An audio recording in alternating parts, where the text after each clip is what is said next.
Welcome to Hiraeth, the home of modern Welsh politics. Hello and welcome to Hiraeth. 2022 has been quite the year in the UK. Not only has there been a succession of prime ministers, but also a new head of state, as Charles III has acceded to the throne following the death of Elizabeth II. To discuss the year that was and his own journey from Llanelli to the cabinet of the UK government, we're joined by the MP for South Swindon, the Right Honourable Sir Robert Buckland, KC. Hello, Robert. Well, thank you. It's a great pleasure to be on the podcast. So to begin, as we say in Wales at the beginning, can you tell us a little bit about the environment in which your worldview was formed? What steps took you from Llanelli and St Michael's School in Bryn to Hatfield College in Durham, and then back to Wales as someone ready to stand as a Conservative? Well, indeed, to begin at the beginning, and indeed, as you said, I'm from Carmarthenshire, very much from Dylan Thomas country, and I'm extremely proud of my roots. My parents are still in Llanelli, so I'm back and forth as often as I can. And indeed, it was where my political career started, because I was elected as a Conservative councillor for Dyfed County Council, as it then was, back in 1993, and then made slow but steady progress, ending up in the Westminster Parliament in 2010. But for me, my political views had been formed at a time of quite interesting political strife. The 1980s was not a quiet time politically. We had most notably the miners' strike.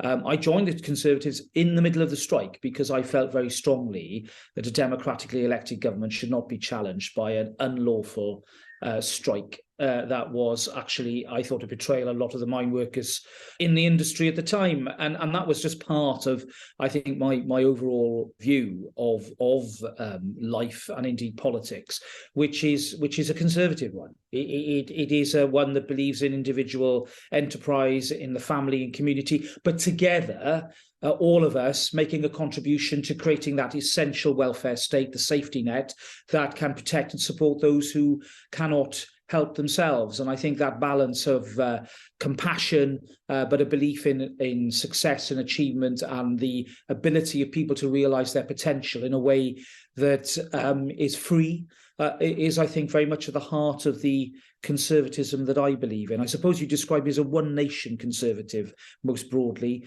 which traditionally has been seen as the more moderate sort of temperament, moderate wing of the party. I view myself very much as a person of radical inclination who wants to see change where I see injustice or inefficiency. And that's what I've tried to do in my life and work, both as an MP and indeed as a member of the Cabinet. Did you join the Conservative Party in Llanelli? And what was your kind of initial, when you joined them, did you feel that instantly you were at home? What would you say is the character of conservatism in Llanelli? Because, of course, there are many famous Conservative politicians that have come from that part of the world over the years. Very much. I did join the party in Llanelli and was active in it. I helped run the 1987 general election campaign. I was the agent for the Conservative candidate who came a plucky second to Denzil Davies, who was then the very well-known former minister, MP for Llanelli. And whilst some people might say it was a bit of a quixotic enterprise, it taught me a lot about organisation, about how to deal with people, how to persuade people about the merits of your cause and your case, even when it's a difficult wicket to bat on. And I treasure the time that I had organising and running campaigns. I then went off to university, but came back, as I was saying, and I got elected as a Conservative, which I don't think had happened before in Llanelli. I don't think they'd seen that before. And I remember Jeff Hopkins, the late Jeff Hopkins, who was Denzil's agent, coming into the count in 93, when I won by 3 votes over Labour, took the seat from them. And he said, "What's going on here?" And I said, "Well, I'm going on here, Jeff. We've just taken the seat." And I think it was quite a shock to the system for a Labour Party that perhaps become a bit overused to winning in a way that I thought bred a bit of complacency. That complacency has never really been part of my politics. I've always had to fight to win seats that I hold and retain them. So I don't have any room for sitting back and relaxing and assuming that the vote can be weighed. That's never been my fate in politics.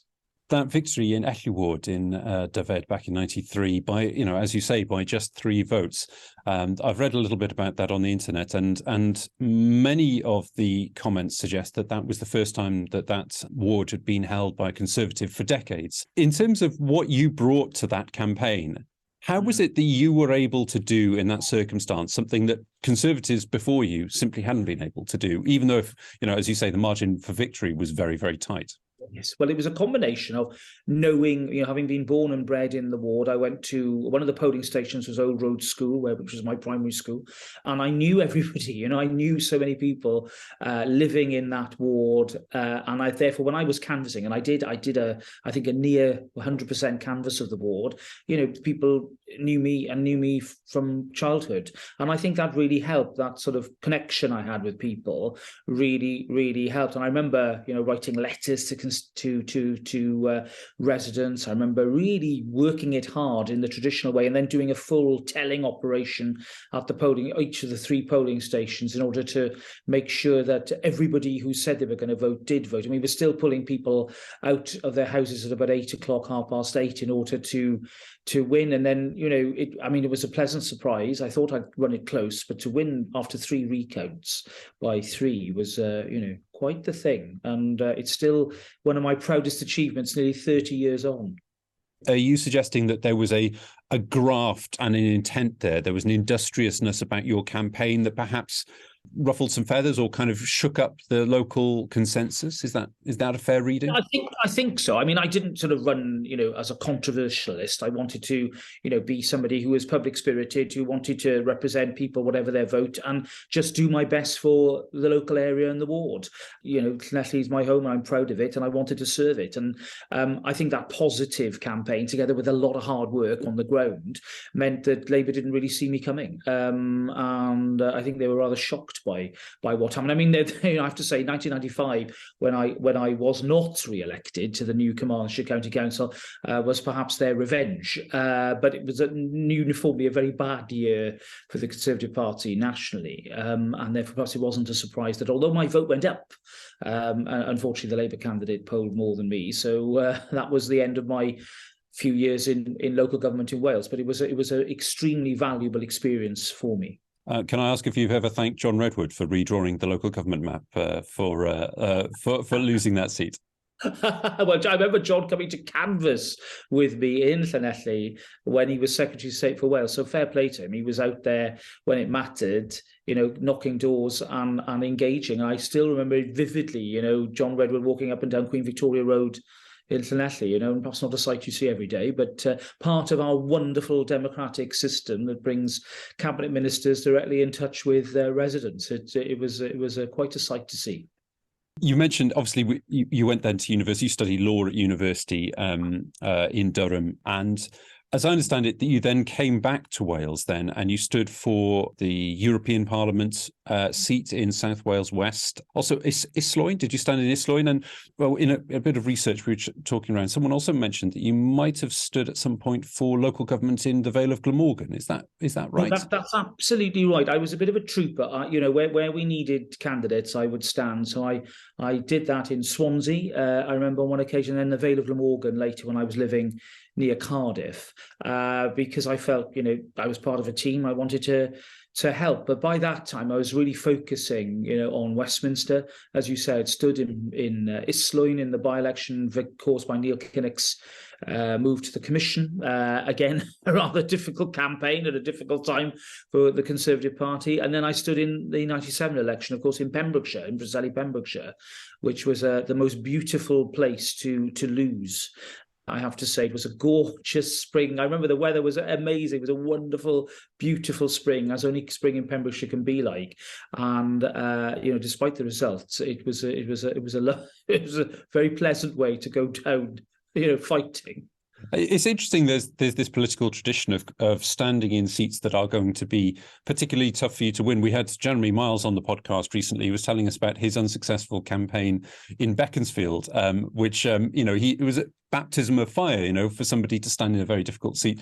What do you think the value is for that, someone who aspires to be a member of Parliament, to go through that process in standing in a seat where the odds are somewhat stacked against you?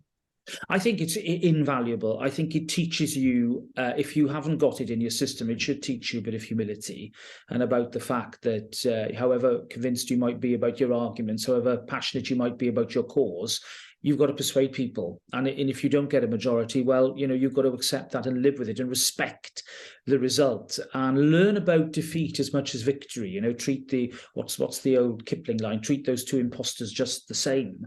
And I think, through defeat, I learned about the value of, actually when you win, what you do with the privilege of office. And I think that, far from me just swanning into Westminster with the most difficult task being persuading a selection committee, everything I did was a long, hard road to Westminster, and I'm very glad I did it. I think it's actually made me dare I say, a better politician, more willing to listen to people. And I think listening is the most important and underrated art that a politician needs to hone. We're very good at broadcasting, we're great at talking, but listening takes more energy and more concentration. And that's, I think, such an important part of the job that we do. You were obviously ultimately successful in securing a nomination and then actually successful in the parliamentary seat of South Swindon in 2010. Quite an interesting year to be elected to the UK Parliament because, of course, we're quite used to coalitions here in the Welsh Parliament, and in Scotland, it's not unusual to have coalitions, but in Westminster, it's quite unusual to have coalitions. So what was your experience, not only as a new MP representing, as I say, South Swindon, but also coming into a new Parliament with a new government and a new type of government that we haven't seen for some time? Well, I remember it vividly. First of all, there were two experiences I was having. One was actually being a new MP, learning about the place, learning how to settle in. I was sharing an office with my North Swindon friend and colleague who'd been elected with me on the same day. We'd taken both seats from Labour. So we were actually focused on really making sure that we were dealing with our emails and answering our constituents' queries, setting up our offices. And I remember, almost over our heads, the negotiation was going on to form the coalition and to, understand the dynamics of that. And I think the thing that brought it home to me was when I was seeing Liberal Democrat ministers answering at the dispatch box, something I never thought I would see. And I think they were rather surprised as well, to say the least. But it was later when I became a member of that coalition government that I then fully understood the way in which it worked.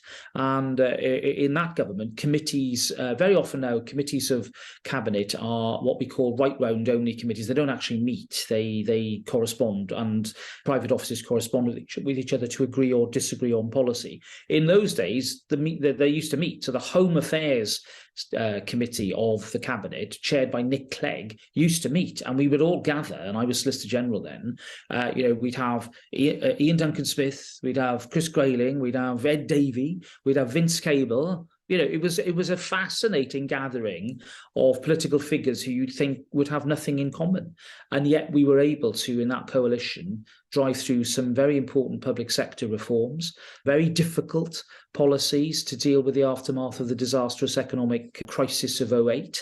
And actually, a government that people will look back on and say achieved many, many things and was actually a very, very capable government. Perhaps it's easier, would you say, for the Conservatives to look back on that coalition than it is for the Lib Dems? Because, of course, they've paid a sort of electoral price for that in a way that perhaps the Conservatives haven't. And maybe is that reflective of the sort of dominance in the relationship, or is that something to do with the actual way that coalition worked? Well, I think partially the way in which it worked. I think the Quad was a very interesting concept. That was Osborne Cameron, Danny Alexander, remember him, and Nick Clegg. And actually that was quite a very good sieve in terms of acceptability.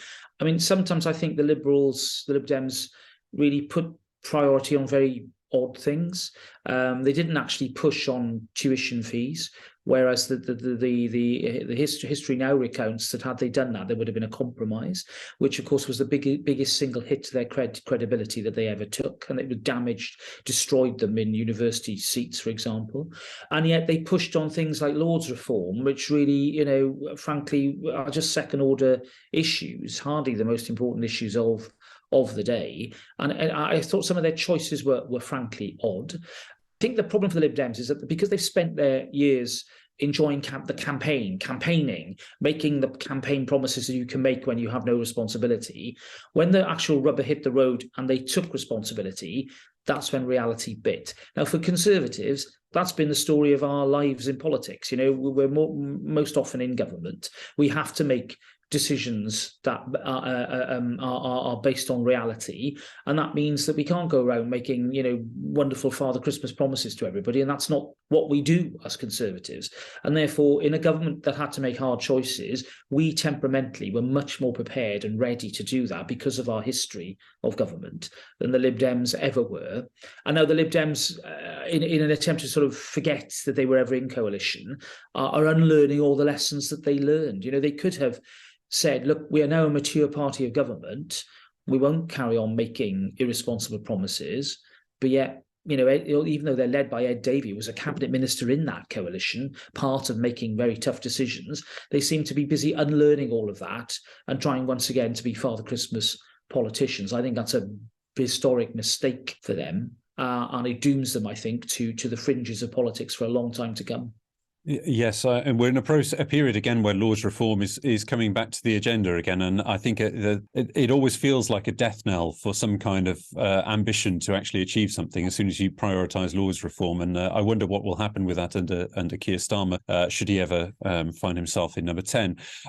You mentioned tough decisions there, and I'm sort of galloping through some pretty important parliamentary years here because I want to get on to the time when you were cabinet minister. So it's unavoidable that we should probably talk a little bit about what people sometimes refer to now as the Brexit wars. The period 2016 to 2019 was possibly the most tumultuous time that many people can remember in UK politics, and at the heart of it all was a very fevered Westminster. There were some people who appeared more interested in pursuing their own agenda than thinking of the common good, and there were some people that were prioritising their own very unique, perhaps idiosyncratic interests above actual policy. And how do you reflect on that now? Because thankfully that period is consigned to history, but it must have been maddening, dizzying, even the kind of stuff that was going on, particularly that era of the meaningful votes and that kind of craziness. How do you reflect on it now, several years down the line?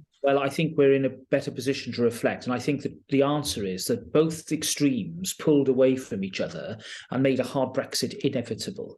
And for that, I blame the ultras on one side, the Spartans, if you like, who wanted their Brexit at all costs. And then the second referendum mob, who wanted to pursue a so-called people's vote that I believe would have delivered an even more emphatic vote for leave, which was entirely misconceived, very poorly thought through, and it resulted in a complete failure by the Parliament of 2017, which you remember was a minority parliament. No party had a majority to agree on anything. And the closest we got to in those indicative votes was on the customs union, where we were a couple of votes away from agreeing that a customs union was the right future. I voted for it. Rory Stewart, quite a few Conservatives did. Ken Clarke, it was his amendment, if I remember. And I can remember remonstrating with Ian Blackford from the Scottish Nationalists. They did not vote in favour, about the missed opportunity that they could have had to at least get some compromise for the common good. That was, I think, emblematic of the failure of that broken Parliament to get anything meaningful done. But having said that, there was I, a Remainer, having to accept the result of a referendum that the result that I didn't vote for, but feeling that it was in the greater common interest for us to honour that result, because I feared for the consequences of our democracy and the reaction that I think we would have seen, quite an extreme reaction, if Parliament had blithely ignored that result. And that's why I got involved in the EU withdrawal bill, the Act of Parliament that then paved the way for the legal basis for withdrawal, which we managed to get through, albeit heavily amended, but in a way that showed that in that Parliament things could be done. And, I look back at that experience as one that we'll probably never see again in our political lifetime. I'm glad it's over, but again, it taught me a lot about myself and about the capacity of people to come to terms with things, and the times when people just couldn't do that, which is why the general election of 2019, 3 years ago this week, was such an important sort of, dare I say, laxative to flush through the system all the problems and the ills of the parliament that preceded it. And whatever one's view about Brexit, we were able to move on politically. And especially it was important bearing in mind what was about to happen with the COVID crisis. Would you say that the UK Parliament, some flaws in the structure and the process of Parliament were exposed during that period? And if so, has anything changed to kind of correct that? Or is it something that parliamentarians needed to kind of reflect on and change the way that they conduct themselves to avoid getting into that sort of vortex once more? You see, I think it's easy to blame the institution. I think it's those holding office and the politicians of all parties who are ultimately responsible for the way a parliament behaves. And each parliament is different in character from its predecessor. The rules might stay broadly the same, but the personalities and the balance of power really makes what the parliament, the dynamic of a parliament. And that parliament was particularly difficult, toxic, dare I say, because of the different coalitions within parties, between parties, and, more generally. Whilst Parliament is set up as a majoritarian model, it does work efficiently when one party is a majority. Being absolutely frank, we probably haven't learned all the lessons about that time. And I still think there's work to be done here for parliamentarians to be able to do more to scrutinise particularly legislation. And I'm thinking about, legislation that isn't yet on the floor of the House, but which needs to be looked at before it comes into force. So there's more of that happening here now, which is good. The online harms bill is an example where that was done, and that's good. But I think that what perhaps is missing is a genuinely mature reflection about where we are, what we need to do to strengthen our standing orders. But at the end of it all, the conventions, some of them were stretched, but they actually didn't break. And most notably on the prorogation, Parliament, the government actually followed the ruling of the court and reconvened Parliament the next day. So whilst there was a real sort of feeling of tension, ultimately the system did hold together, and that's why I'm very, very, hostile to and loath to see a move to a written constitution or some sort of change that somehow makes the assumption that the British system is broken. I don't believe that for 1 minute, but I do think that the stewardship that we have as politicians here now is something we've got to take even more seriously than we do at present. The thing that I wonder if we could draw from that is perhaps, has there been a sort of depolarization that is allowing a more functional parliament? Because, of course, that kind of binary referendum thing encouraged, in a way, polarization.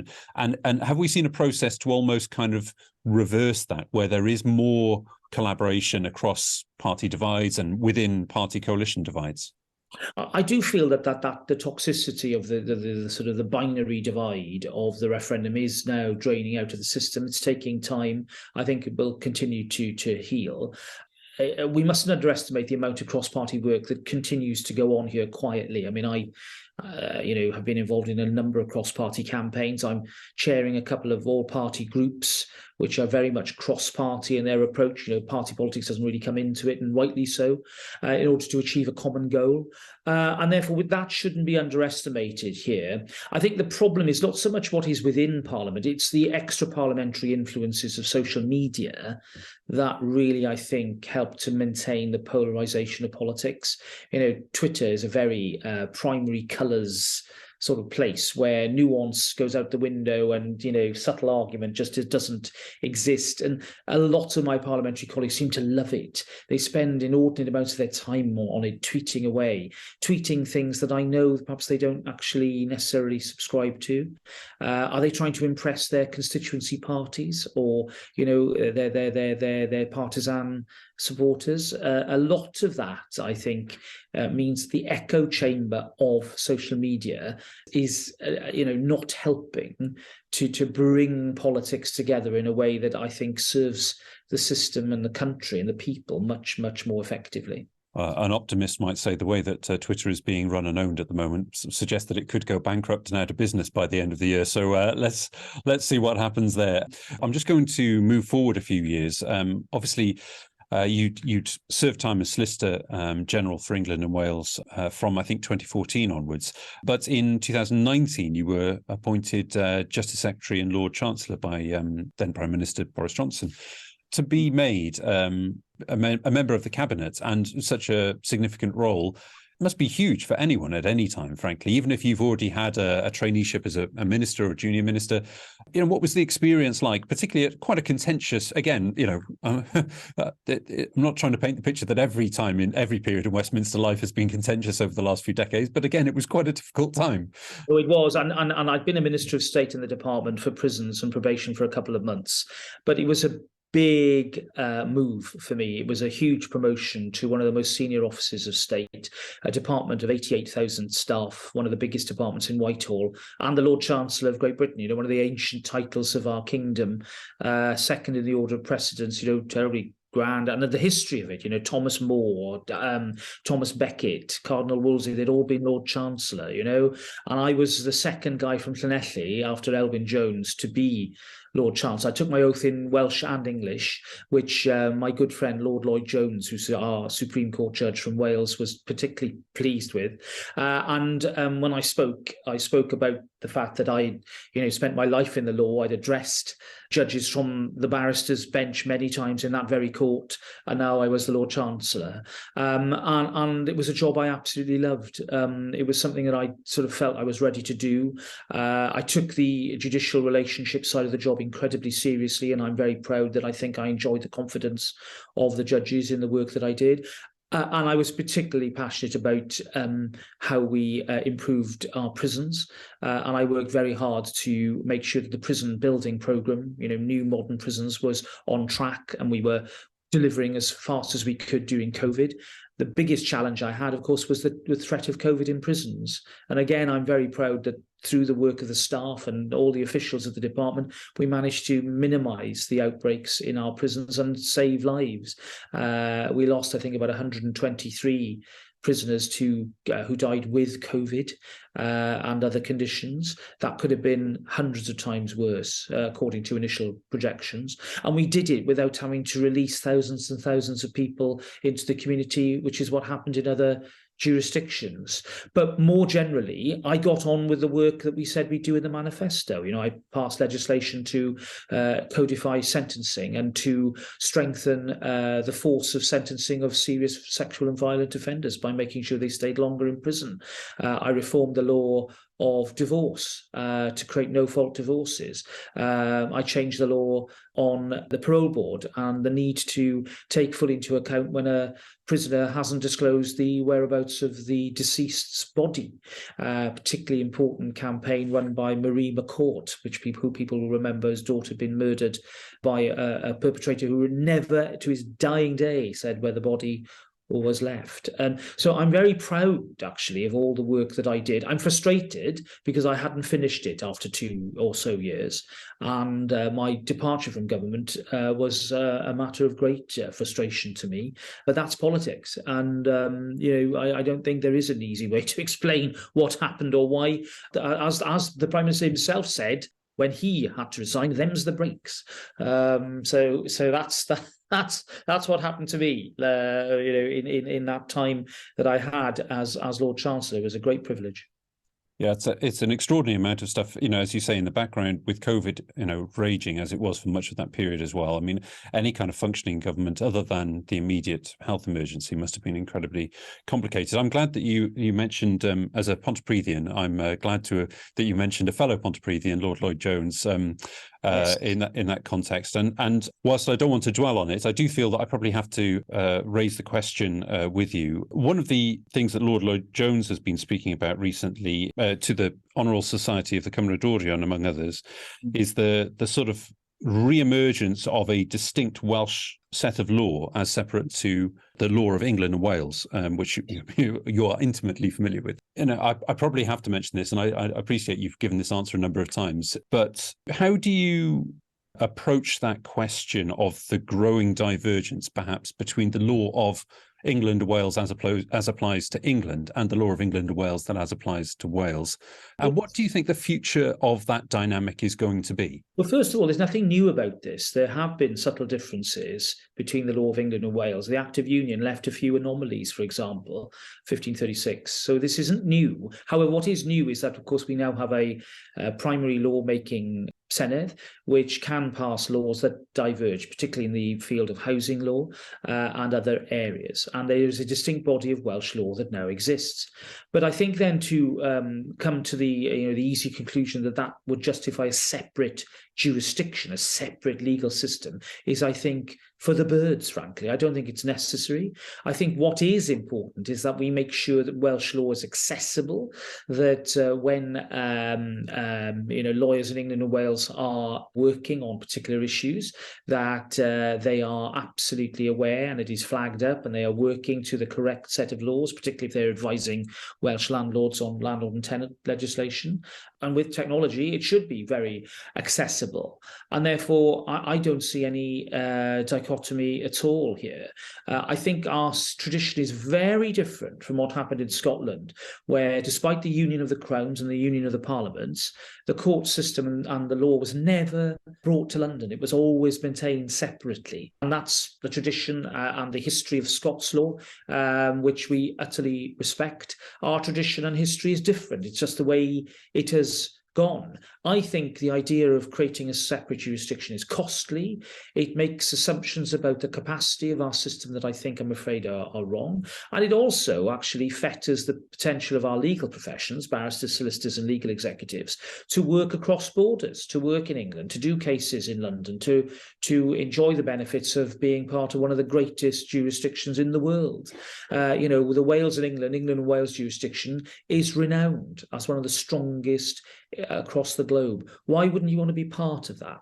And that's why I think that the case for a single jurisdiction is not just powerful, it is overwhelming.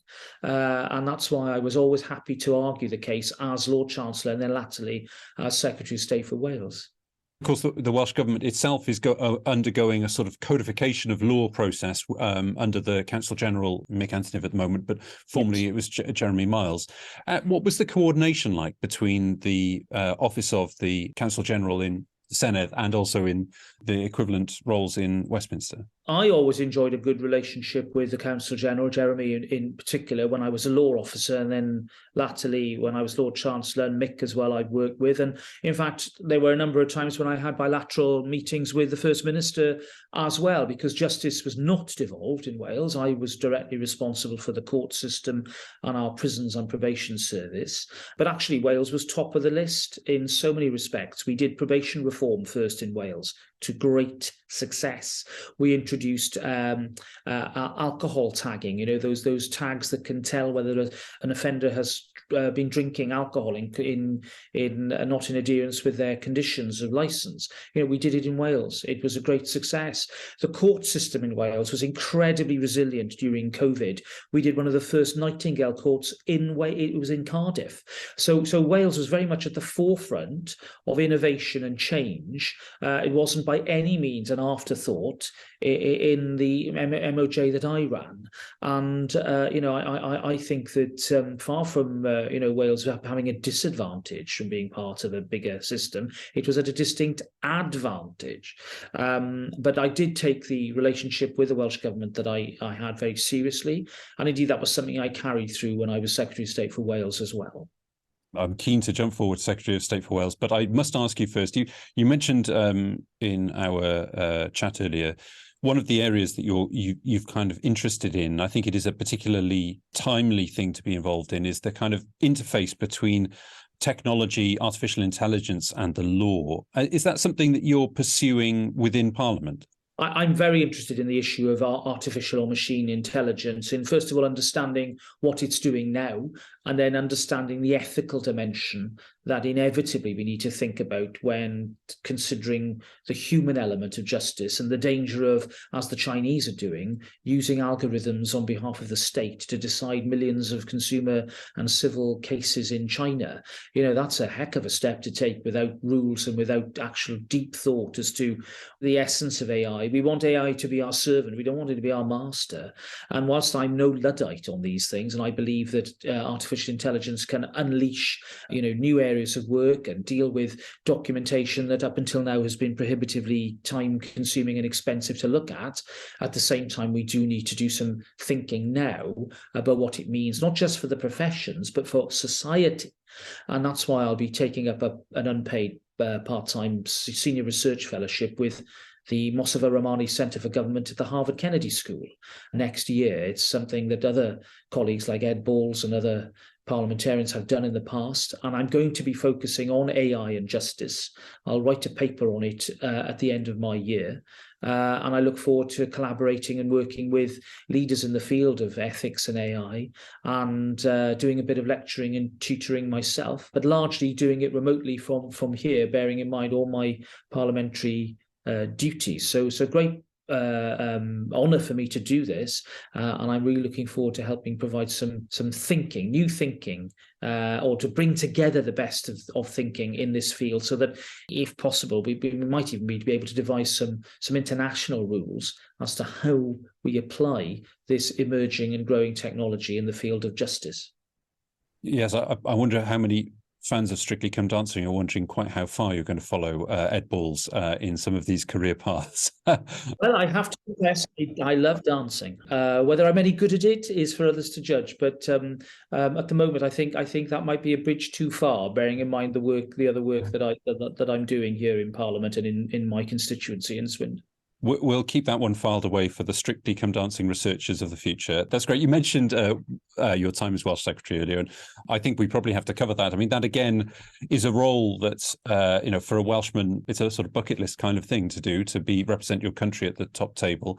It was less than a year ago you were appointed. So how did you feel about being appointed Secretary of State for Wales? And what is the kind of challenge of that role? I mean, I think a lot of people, to be fair, to be reflective of the broad spectrum of views, there are some people who see it as a very important voice for Wales at the cabinet table, but then there are others who see it as a little bit of an anachronism in the era of devolution. How do you perceive that role, and what was your experience of being Secretary of State for Wales? Well, it's certainly not an anachronism. It's a vital bridge between life in Wales and the work of the UK government. It's not just about the relationship between the Welsh government and the UK government. Wales as a civic society, local government, all those wonderful community organisations we have up and down Wales that do so much to help quality of life locally.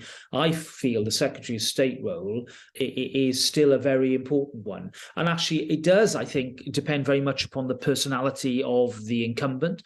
I think it's the sort of job that you can do as much or as little as you like. I'm always a great believer of doing more and filling the role and making it bigger and working with new sources of advice and help. And although I had a very short time as Secretary of State, I did pack in a lot of activity, a lot of visits, a lot of engagement with the Welsh government and indeed with civic society as we emerged from COVID. I was at the first Royal Welsh Show after COVID. I went to the Eisteddfod to speak. I went to lots of community projects around Wales to learn about what they were doing and how British government funding was helping them achieve their ambitions. And I continued pushing the Free Ports scheme, the initiative, which has been rolled out. It's coming to fruition very shortly. And the Shared Prosperity Fund, the Levelling Up funding, that I was very keen to see the local authorities bid for,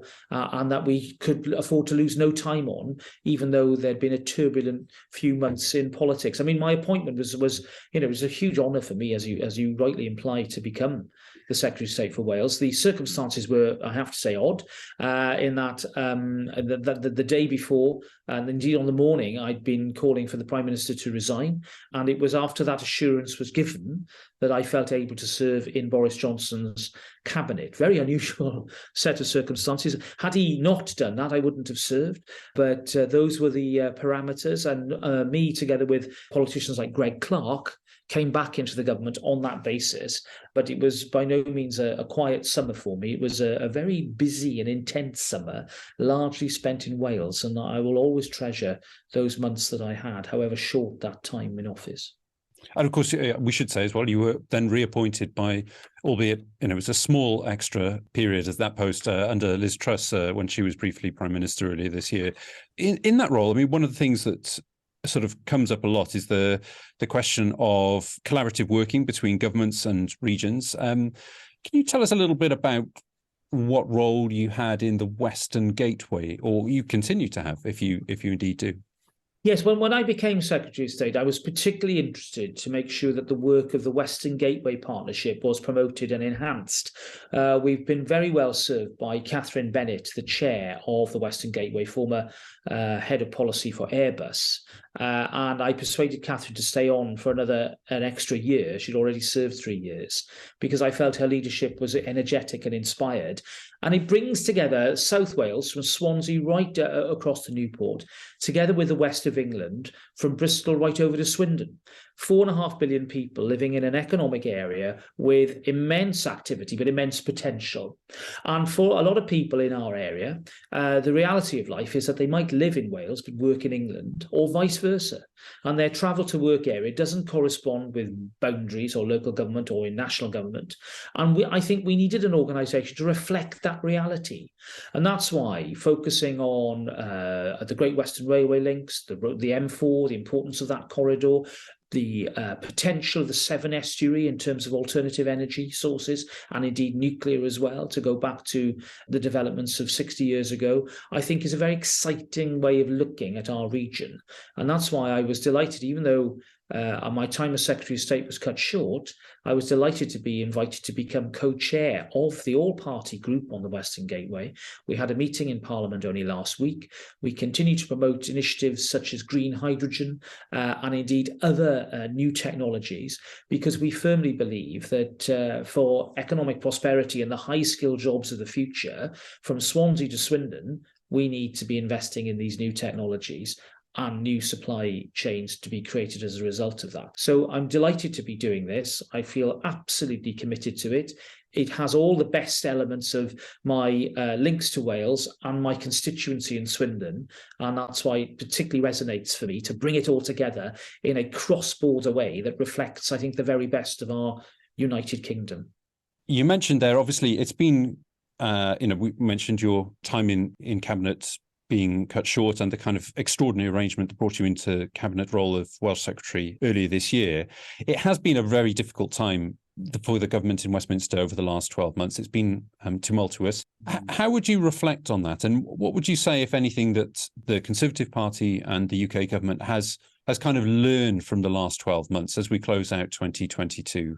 Is it in a better place now than it was perhaps at January, at the start of the year? I think it is. I think that what has happened is that the noise and the tumult and the sort of psychodrama has passed, and that actually allows all of us to absolutely focus on what matters, which is inflation, cost of living, the economic challenge that all of Western Europe is facing, the war in Ukraine, the rise of China, what that actually means in terms of not just the geopolitics, but the economics of the world. Those are the issues that actually should matter to politicians here, and then translating that on the ground to action being taken to protect people's livelihoods, to do everything we can to get them through a very tough winter, and to convince people that we're on their side and that we have a plan as to how we're going to get through these challenging times into a better future. And, the big issues of the day are going to be health backlogs, the economy, and indeed the rising challenge of migration and how to deal with the small boats crisis. And, the Prime Minister will be, he's making announcements on that last issue. On health, we've got big challenges that we're trying to deal with more investment, and on the economy, we're dedicated to bringing down inflation and stabilising our economy, and I think that now, with the psychodrama over, the Partygate psychodrama having we moved on from that, we're in a much better position to focus on what really matters. And that's when the Tory party's at its best, when it's actually thinking about what voters care about, not what it cares about. And it has been quite a tumultuous year also for another major institution of state, which is the monarchy, obviously. And as somebody who received, as I understand it, received your knighthood as part of the first full formal investiture ceremony from the new King Charles. How do you reflect on the period of the new era that has begun, both in terms of the institutions of Parliament, but also the institution of monarchy, and what this kind of says about the United Kingdom as we close out 2022, which has been, a very difficult year for many, and potentially embark on a 2023, which is not without its challenges, but perhaps won't feature some of that same kind of significant change. Well, indeed, I think the death of the Queen and then the accession of the King was an example of how the UK constitution works brilliantly and smoothly, even though none of us had been around at the time of the last accession. I went to the accession council that Saturday morning, and I looked around and I said, none of us were here last time round. Nobody who was here is still alive. Are we going to do this right? And we did it very, very well, I thought. And the not just the ceremonial, but the organisation that went behind it, the whole approach and the involvement of the British public, I thought was incredible. And the King will be coming to Westminster this very week to dedicate a plaque to commemorate the lying in state of the late Queen.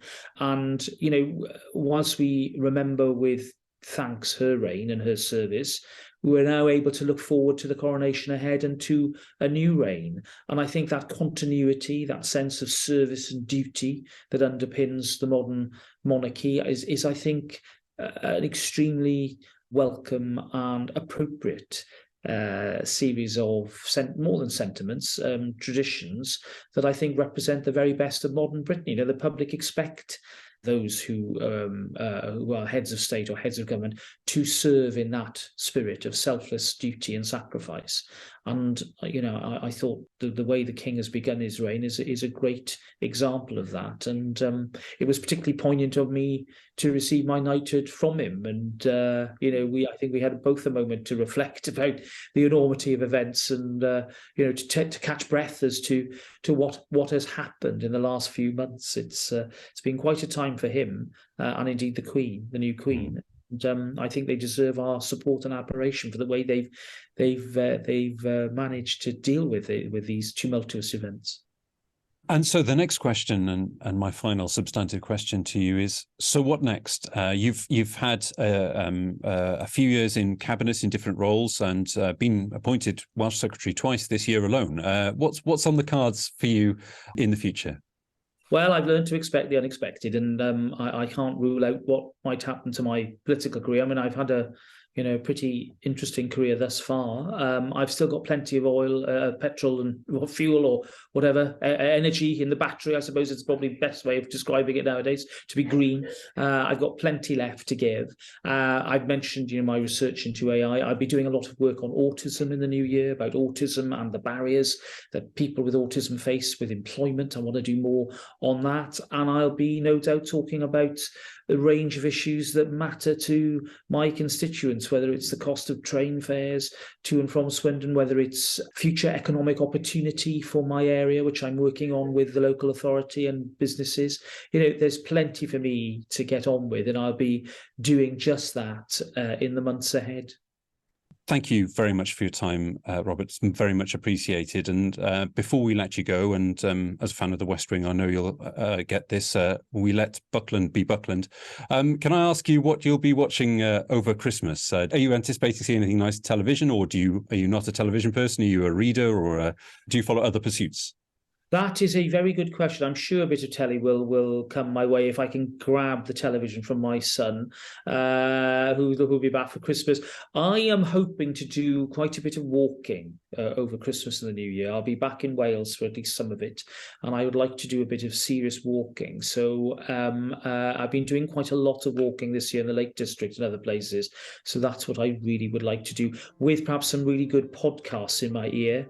And who knows, perhaps some Hiraeth podcasts as well, to keep me going as I wander through the hills.